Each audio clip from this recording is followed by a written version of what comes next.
World war second के बाद strategist जैसे जॉर्ज कैनन ने ऑब्जर्व किया कि एशिया का इकोनॉमिक और military domination global balance of power को बदल सकता है। Henry Kissinger, who was an American diplomat and political scientist, अपनी बुक ऑन चाइना और दूसरी राइटिंग्स में ये एम्फेसिस करते हैं कि एशिया का रोल, खासकर चाइना और इंडिया, ग्लोबल पावर डायनामिक्स को डिफाइन करेंगे। उनका कहना है कि जो कंट्री एशिया को कंट्रोल करेगी वो सिर्फ जियोपॉलिटिक्स ही नहीं बल्कि कल्चरल और इकोनॉमिक ग्लोबल नैरेटिव्स को भी डोमिनेट करेगी।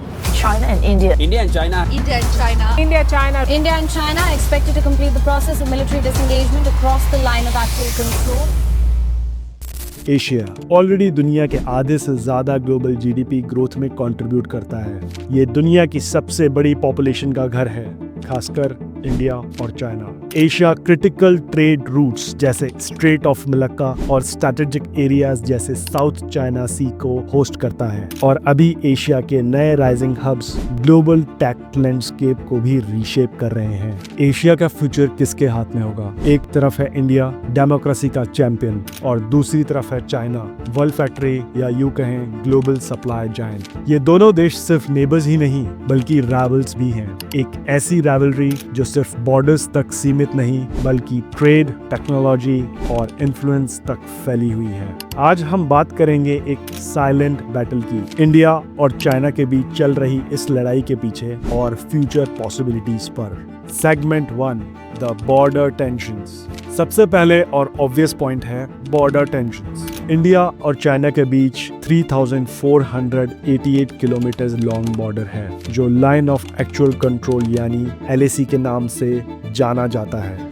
लेकिन ये LAC सिर्फ एक लाइन नहीं, ये एक बैटलफील्ड है जहां 2020 में गलवान वैली क्लैश हुआ था। इस क्लैश में दोनों तरफ के सोल्जर्स शहीद हुए और ये 45 सालों में पहली बार था जब इंडिया और चाइना के बीच ऐसा वॉयलेंट कॉन्फ्रंटेशन हुआ। चाइना के एग्रेसिव पोस्टरिंग का एक और एग्जाम्पल है उसका अरुणाचल प्रदेश पर क्लेम करना। चाइना इस स्टेट को साउथ तिब्बत कहता है, लेकिन इंडिया का जवाब भी तगड़ा रहा है। रीसेंट रिपोर्ट्स के मुताबिक इंडिया ने लद्दाख और अरुणाचल में इंफ्रास्ट्रक्चर डेवलपमेंट तेजी से बढ़ा दी है। रोड्स, ब्रिजेस और एयरपोर्ट्स का नेटवर्क, जो एक स्ट्रॉन्ग मैसेज है कि इंडिया अब और कॉम्प्रोमाइज नहीं करेगा। Segment 2, trade rivalry. एक ग्लोबल सर्वे के हिसाब से 73% इंडियंस चाइना को एक मेजर थ्रेट के रूप में देखते हैं, जबकि 68% चाइनीज पब्लिक भारत के बारे में न्यूट्रल या इंडिफरेंट है। ये गैप दोनों देशों के पर्सपेक्टिव को रिफ्लेक्ट करता है। बॉर्डर के अलावा भारत और चाइना का दूसरा बैटलफील्ड है ट्रेड। चाइना का सबसे बड़ा ट्रेड पार्टनर है इंडिया, लेकिन ये रिलेशनशिप एक तरीके का इम्बैलेंस दिखाता है। ईयर 2023 के डेटा के मुताबिक भारत और चाइना के बीच का टोटल ट्रेड 135 बिलियन US था, लेकिन भारत का ट्रेड डेफिसिट यानी इंपोर्ट और एक्सपोर्ट का फर्क $100 बिलियन से ज़्यादा है। मतलब इंडिया चाइना से ज़्यादा इंपोर्ट करता है और कम एक्सपोर्ट करता है। लेकिन क्या भारत इस इम्बैलेंस को ठीक कर रहा है? एब्सोल्युटली। पिछले कुछ सालों में आत्मनिर्भर भारत कैंपेन और मेक इन इंडिया इनिशिएटिव के जरिए भारत ने लोकल मैन्युफैक्चरिंग और चाइनीज इंपोर्ट को रिड्यूस करने की कोशिश की है। For example, mobile phone manufacturing में इंडिया ने एक रिकॉर्ड बनाया है और ईयर 2023 में इंडिया ने चाइना को पीछे छोड़ते हुए एप्पल के मेजर सप्लायर के रूप में अपनी पोजीशन सिक्योर कर ली है। एक और इंटरेस्टिंग फैक्ट, ईयर 2022 से 23 में चाइनीज इन्वेस्टमेंट की इंडिया के अंदर 72% की गिरावट देखी गई है। क्या ये इंडिया की कॉन्शियस पॉलिसी का रिजल्ट है? ये सोचने वाली बात है। Segment 3, the competition for influence in Asia. अब बात करते हैं इन्फ्लुएंस की। इंडिया और चाइना सिर्फ अपने देशों के लिए ही नहीं लड़ रहे बल्कि पूरे एशिया और बियॉन्ड के लिए कंपटीशन में है। चाइना का बेल्ट एंड रोड इनिशिएटिव यानी BRI एक ग्लोबल इंफ्रास्ट्रक्चर प्रोजेक्ट है जिसका एम है एशिया, यूरोप और अफ्रीका को कनेक्ट करना। अब तक 140 से ज़्यादा कंट्रीज इस प्रोजेक्ट का पार्ट बन चुकी हैं। लेकिन इस प्रोजेक्ट के पीछे एक और एजेंडा है चाइना का, और वो है स्ट्रैटेजिक कंट्रोल बढ़ाना। इंडिया ने इस इनिशिएटिव को क्रिटिसाइज किया है, particularly China Pakistan economic corridor, जो पाकिस्तान ऑक्यूपाइड कश्मीर से होकर गुजरता है। भारत का जवाब है एक्ट ईस्ट पॉलिसी और इंडो पैसिफिक इनिशिएटिव्स जैसे क्वाड।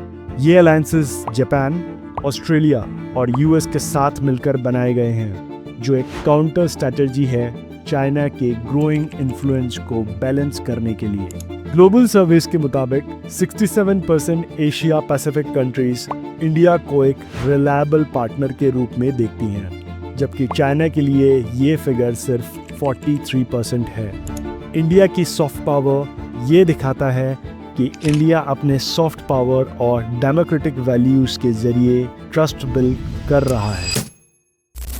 सेगमेंट 4, ग्लोबल पॉलिटिक्स में इसका रेलेवेंस क्या है? ये साइलेंट बैटल सिर्फ एशिया तक सीमित नहीं है, इसका ग्लोबल इम्पैक्ट भी है। चाइना का एग्रेसिव बिहेवियर और भारत का डेमोक्रेटिक मॉडल दोनों ही अलग अलग सुपर पावर्स के लिए इम्पॉर्टेंट फैक्टर्स हैं। यूएसए और यूरोपियन यूनियन इंडिया के साथ क्लोजर रिलेशंस चाहते हैं टू काउंटर बैलेंस चाइना।